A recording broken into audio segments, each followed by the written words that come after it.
এই যে দেখেন, এই জায়গায় ছেলেরা খেলাধুলা করতেছে, পাশে বিল্ডিং হয়েছে।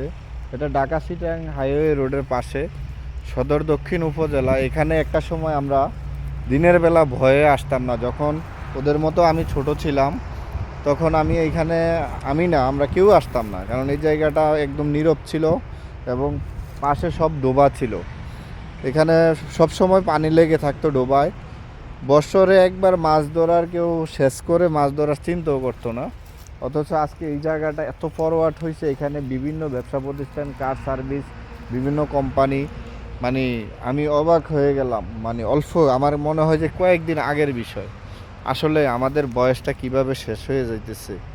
হ্যাঁ, জীবনের হয়তোবা কোনো একদিন সমাপ্তি ঘটবে খুব শীঘ্রই। জানি না কতদিন বেঁচে থাকবো। তবে আসলে ওই যে মুরব্বীরা এবং নবীজি সাল্লাহ ইসলাম বলেছেন, আগাডা গাঠ হবে, আফত আফত হবে। হ্যাঁ, অমানুষ মানুষ হবে। তার নিদর্শন মানে নিজের চোখে স্বচোখেই দেখে গেলাম এবং দেখতেছি। আরও সামনে কত কিছু দেখবেন। তো সবাই ভালো থাকবেন, সবার জন্য দোয়া রইল। আসসালামু আলাইকুম।